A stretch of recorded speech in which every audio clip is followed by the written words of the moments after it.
میرا دل بدل دے، میرا دل بدل دے، میرا دل بدل دے، میرا دل بدل دے، میرا دل بدل دے، میرا دل بدل دے، میرا دل بدل دے۔ پیروی کرنا چاہیے، آپ کی بات کوئی ماننا چاہے تو وہ کیا کرے؟ یعنی آپ کی میزان جب بھی تباہ ہوئی ہے اس میں بہت ساری تبدیلیاں ہوئی ہیں، اور بلکہ اب جو آ رہی ہے اس میں بھی سنا ہے کہ اس میں بھی تبدیلیاں آپ نے کر دی ہیں۔ تو کوئی اگر آپ کو سمجھنا چاہ رہا ہے یا آپ کی بات ماننا چاہ رہا ہے تو اس کے لیے بھی تو کوئی چارہ نہیں ہے۔ میں تو اس کا دعویٰ لے کے اٹھا ہی نہیں کہ لوگوں کو میری بات ماننی نہیں، آپ نے کتاب اس لیے لکھی ہے نا کہ تاکہ لوگوں کو بتا سکیں جی کہ یہ دین اس لیے لکھی ہے کہ دیکھو یہ میرے نتائج تحقیق ہیں، یہ میں نے بیان کر دیے ہیں، جیسے میں ان پر مسلسل غور کرتا رہتا ہوں، لوگوں تم بھی غور کرو اور غور کر کے ان کی غلطی مجھے بھی بتاؤ، اور میں خود بھی اگر کسی غلطی پر متنبع ہو جاؤں گا تو ایسے ہی تم کو باخبر کر دوں گا۔ یہ علم کا سفر ہے۔ دیکھیے آپ حضرات کے لیے اس کو سمجھنا اس لیے بہت مشکل ہے کہ جب تقلید پر مبنی مدارس فکر قائم ہو جائیں تو وہاں کوئی تصور ہی نہیں ہوتا اس کا۔ ایک بڑے مذہبی رہنما تھے، وہ اپنے بارے میں یہ فرمایا کرتے تھے، تھوڑا عرصہ پہلے ان کا انتقال ہوا ہے، وہ یہ فرمایا کرتے تھے کہ میں نے 24 سال کی عمر میں جو کچھ سیکھا اس پر میرا دماغ متحجر ہو چکا ہے، فاسلائزڈ ہو چکا ہے۔ میرے نزدیک یہ کسی طالب علم کا رویہ نہیں ہو سکتا، صرف پتھر تبدیل نہیں ہوتے۔ اس وجہ سے آپ کو بھی اسی طریقے سے میری باتوں پہ غور کرنا ہے۔ تو میں تو یہ سمجھتا ہوں کہ میزان میں اگر میں نے کوئی بات بیان کی ہے یا کسی اور کتاب میں کوئی بات بیان کی ہے یا کسی لیکچر میں بیان کی ہے تو ایک طالب علم ہی کی حیثیت سے اپنا نتیجہ فکر سامنے رکھ دیا ہے، نہ میں اس کے بعد اپنے لیے یہ دروازہ بند کرنے کے لیے تیار ہوں کہ آئندہ نہیں غور کروں گا۔ میں ضرور غور کروں گا، میں ضرور دیکھوں گا۔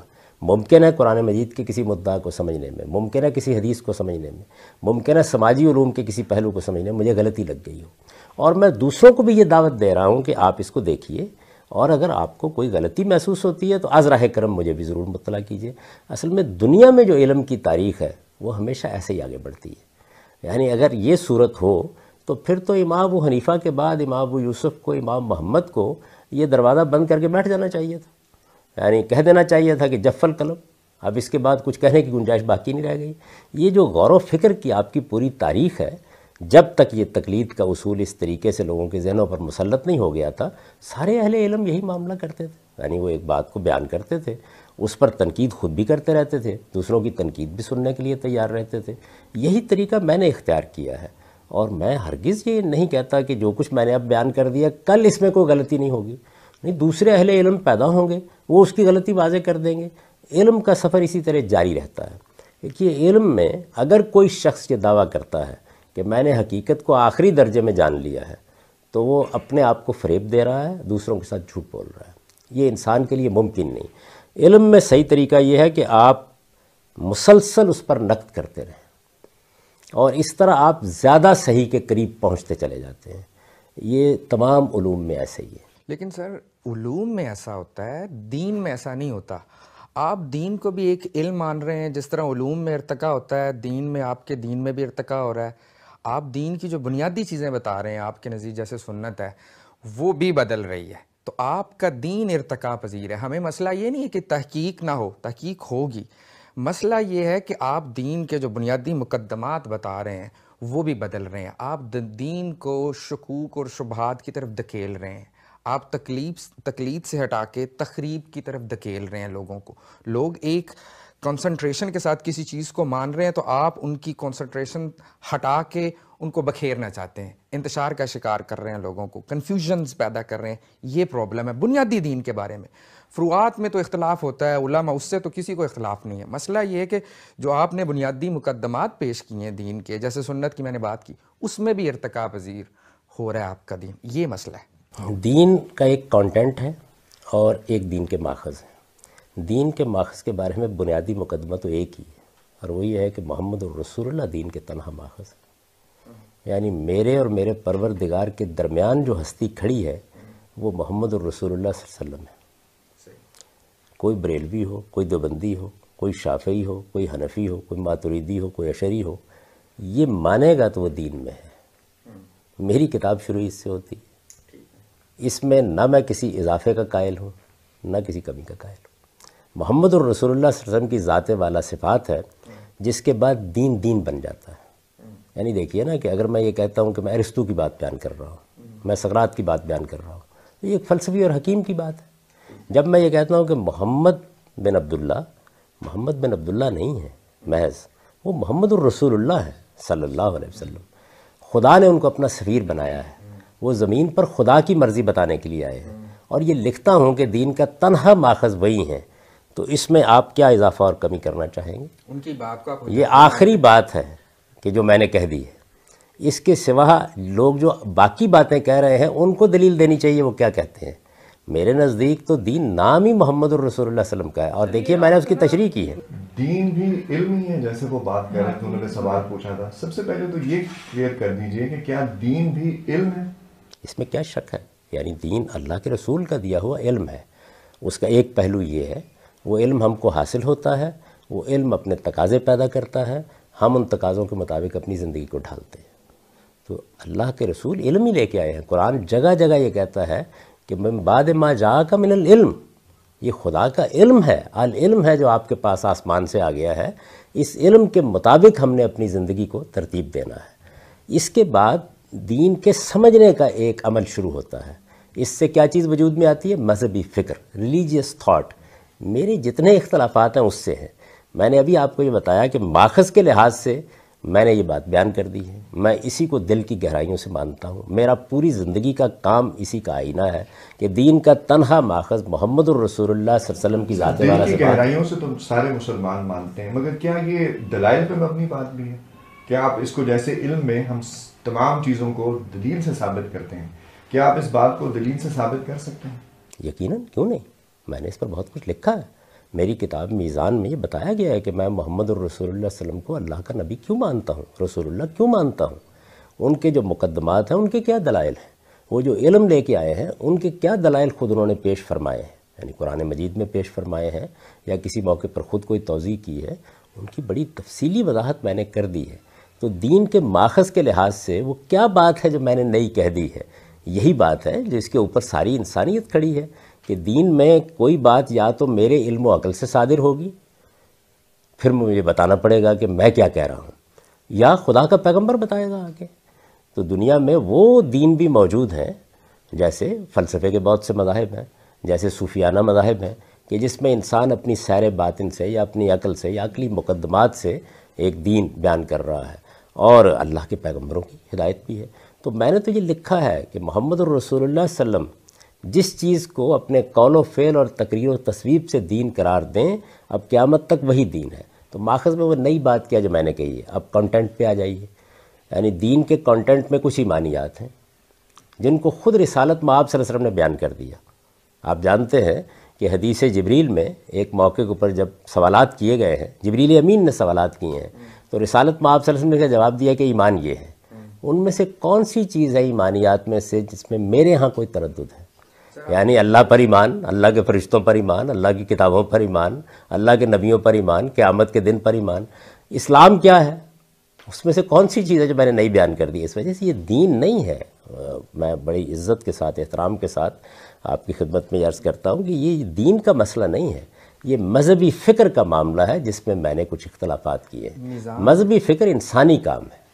میزان میں سر آپ یہ کہتے ہیں کہ بھی جو دین ہے وہ یا تو قرآن سے ثابت ہوگا, دین کا کوئی عقیدہ یا عمل, یا پھر سنت سے. حدیث سے آپ دین کا نہ کوئی عقیدہ ثابت کرنے کے لیے, ماننے کے لیے تیار ہیں کہ بھی ثابت ہوتا ہے, نہ کوئی عمل. یہ مسئلہ ہے کہ آپ صلی اللہ علیہ وسلم کو آپ تنہا ماخذ مانتے ہیں, لیکن ان کی بات کو آپ یہ نہیں ماننے کے لیے تیار کہ اس سے کوئی چیز, کوئی دین کا عمل, کوئی عقیدہ ثابت ہوتا ہے. یہ انکار حدیث نہیں ہے تو کیا ہے؟ یعنی آپ ایک طرف ایک منٹ آپ کہتے ہیں کہ ڈھکوس, یہ میں سیدھا سا لفظ کہوں گا کہ آپ نے نا یہ جو تنہا ماخذ اور لفظ لکھا ہے تو اس کو پورا ڈھکوسلا بنایا, شیلڈ بنائی ہے آپ نے اپنے لیے. یعنی آپ یعنی رسول اللہ صلی اللہ علیہ وسلم دین کا تنہا ماخذ ہیں, لیکن رسول اللہ صلی اللہ علیہ وسلم جو فرمائیں گے اس سے کوئی دین عقیدہ نہیں بنے گا, رسول اللہ صلی اللہ علیہ وسلم جو فرمائیں گے اس سے کوئی عمل نہیں بنے گا.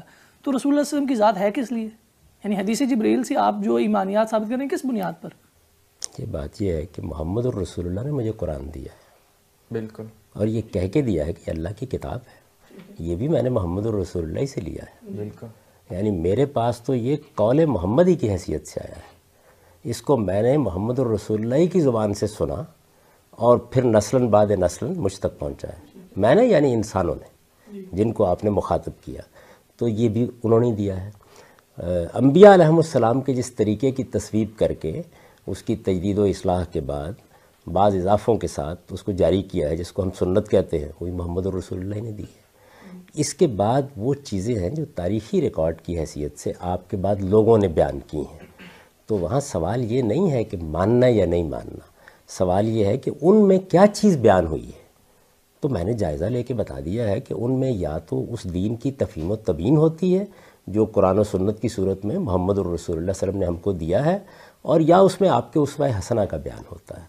تو یہ کنٹینٹ کا انالیسز ہے. کوئی آدمی یہ سمجھتا ہے کہ نہیں اس سے بڑھ کر کوئی بات ہوتی ہے یا اس سے کمتر کوئی بات ہوتی ہے، وہ بیان کر دے اس بات کو. یعنی کیا قرآن مجید کو مطالعہ کرنے کے بعد مجھ کو یہ کہنے کا حق نہیں کہ اس میں کیا باتیں بیان ہوئی ہیں.